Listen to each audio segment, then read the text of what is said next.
Okay, in this video, we're going to talk about immigration levels and what's going to happen moving forward in 2026. And to be honest, I'm a little bit worried about what's going to happen. Let's just watch this quick clip and then have a discussion about some of these topics. So, Minister, I understand the Liberals want to silence me and rescue you. They shouldn't let him rescue you. He's going to have your job. Will you support an amendment to ensure that your government can't mass extend 3 million people because you have no plan to remove them? Yes or no? And this is really bad. Can you just be Listen, member, clear? you when you ask a question, I think you should be able to have decency to let someone respond. If you don't like any responses, then please I continue to don't do like your what you'd word like. salad. It's true. So, You are a very bad minister. you know So, will what? you I support prefer my fattoush and tabbouleh to your salad at any time. that is the oddest thing any immigration minister Well, has and said at this committee. It's very no, but weak it's my and culture. I will can't. likely It be is what added it to your is. performance reviews.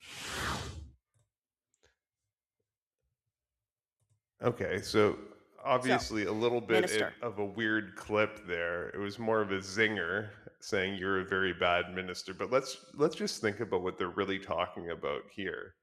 So the conservative MP is just asking the immigration minister, you know, if she's going to basically abuse power when they submit, like have Bill C-12 finalized. Can we put an amendment forward just saying you can't mass extend visas? And that's what we're talking about. And so yeah, they just had a little. They made jokes at each other, poked fun at each other, but she didn't answer, and that's the point. That's why I'm worried about what's actually going to happen with immigration levels going forward in Canada. I mean, think about the last video we talked about deportation in Canada and how they gave some numbers, but it was very misleading, and they didn't talk about the total cost of deporting, all the numbers, all the details, and what's going to happen.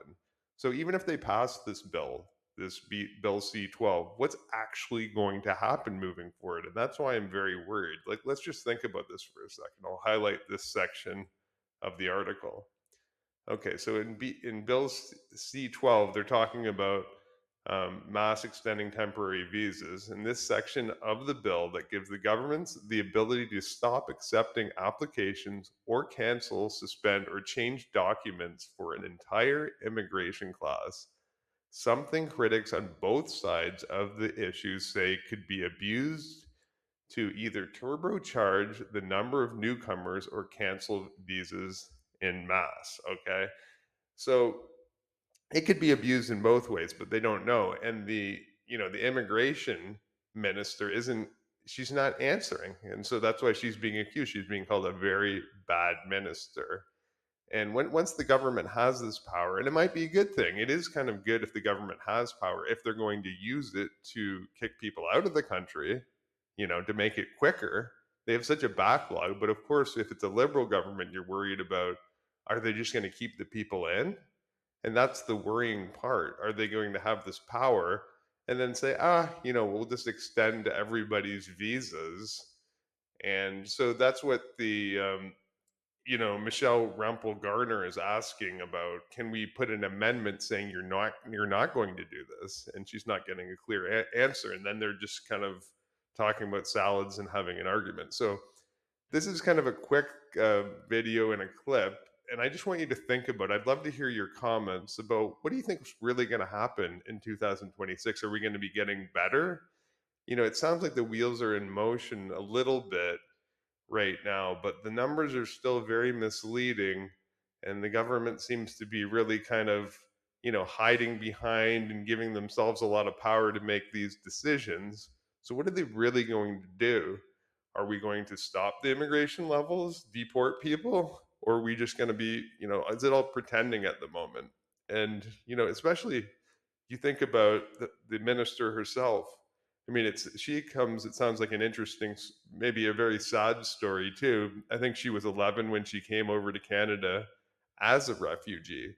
So, of course, she's probably more, sympathetic towards a lot of the refugees. And that it goes on in the talk about, rape victims and stuff like that in the article. and then she's getting accused of being pro rapist. Like, it's not, I mean, I don't care for that. I'm sure she's not pro rapist, but the point is she's probably more understanding of refugees, and which is totally understandable, but it is a little bit, again, worrisome going forward when she's not answering questions about what she's actually going to do. And I get it. She's just being evasive and just not answering questions. She's saying that's not really her part. So she just tries to sweep everything under the rug. And that's what, that's what a lot of people do. So it's just, that's what, again, why I'm a little bit worried and I'm a little bit amped up at the moment.